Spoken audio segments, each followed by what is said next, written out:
Hello ladies and gentlemen, and thanks for tuning in to Crashy News, where we bring you the latest in Crash Bandicoot news and updates. As an infamous big-headed scientist would say, we are closer than ever before! By the time you're watching this, we'll be just a few days away from getting our hands on Crash Bandicoot 4 It's About Time, the first big Crash game in 12 years. Today, we're taking one last round to cover all the relevant Crash 4 news since mid-August. There isn't much time left, so let's take one last dive on what can we expect from Crash Bandicoot 4 It's About Time. While the Crash Suit guy goofed around in the empty Gamescom venue, I guess he didn't get the memo, Jeff Keighley interviewed Toys for Bob producer Lou Stutter during Gamescom's opening night live, revealing the flashback levels. These rewinds us to Cortex's test chambers before the first Crash Bandicoot. What's interesting is that you could play these as Coco, who didn't appear until Crash 2. Flashback levels push the player's platforming and puzzle-solving skills to their limit with intense layouts. You can see for yourself how sensitive the player's timing needs to be. Cortex's commentary during these levels doesn't help, and a redesigned Crunch Bandicoot is visible on one of the screens. These levels also use music from the original trilogy, not the Insane covers, mind you, but the original PS1 tracks. In order to access a flashback level, you'll have to collect the tape in a normal level without dying, similar to the death routes in Crash 2 and 3. The levels are meant to be footage from these tapes, hence the VHS presentation while playing them. It is also mentioned in the official press release that flashback levels will be included starting at launch, suggesting that more will be available after as DLC. Given that the developers keep insisting on no microtransactions, this may be what the optional in-game purchases listings are referring to. As you may know already, Crash 4 will offer a small variety of playable characters and alternate timeline levels. We'll get to morph enemies into platforms as Cortex, vacuum things up as Dingodile, and now we'll get to hook shot around as Tawna, the last playable character of the bunch. Well, at launch. Ambiguous wording once again. Of course, it's a radically different take on Tawna, sporting a punky half-shaved blue striped hairstyle with a spiky leather jacket, pink leg warmers, and lots of belts. That's because she comes from an alternate dimension that's referred to as the Tawnaverse. In it, Tawna is the hero of her own story, having to fend for herself and developing a confident lone wolf persona. She appears to have lost touch of her dimension's Crash and Coco, possibly due to reasons she doesn't want to talk about. What did we, die or something?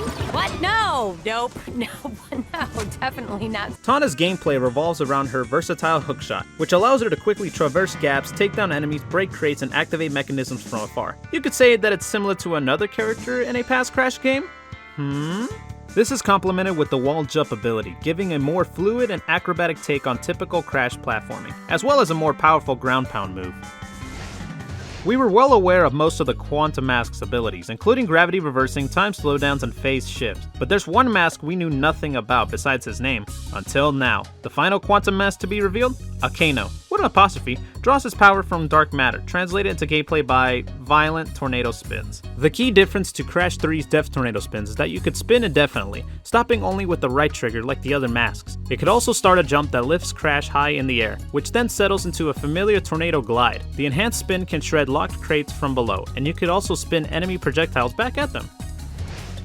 Remember when the PlayStation Store listing mentioned local multiplayer up to 4 players? Much speculation has happened since then, but after an early leak from their Spain division, IGN has revealed Crash 4's local multiplayer modes, including the competitive mode, Bandicoot Battle. You can take on 2 types of challenges in Bandicoot Battle. The first, Checkpoint Race, has players take turns to race to each checkpoint in a level for points, smashing time crates along the way. The second, Crate Combo, has you smash crates to build up a combo score in a section of the level, and is also done in turns. There won't be online leaderboards or connectivity at launch. However, these modes lets players take control of Crash, Coco, Fake Crash, and Fake Coco. Yes, you heard us right. Fake Coco. Finally, there's the cooperative pass and play mode, which lets up to 4 players switch control in the standard and inverted level modes, being like the leapfrog mechanic in Crash of the Titans.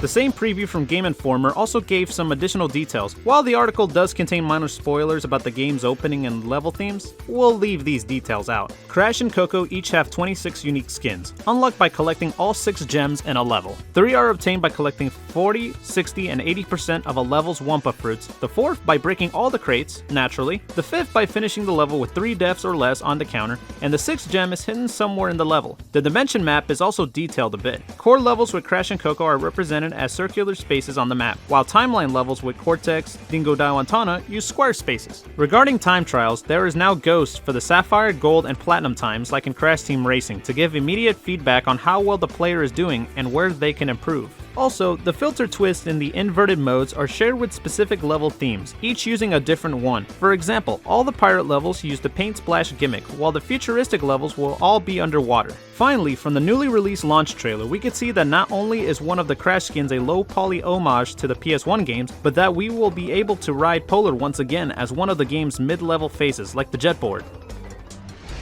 That's all we have for today. We hope you liked the story. If you did, be sure to leave a like, share the video, and subscribe to the channel to keep up with future updates. For more regular coverage, also check the Crashy News website and follow us on social media. You could also support us directly by leaving a donation on our Ko-fi page. Links in the description below. This is Crashy News signing out. Have a good day.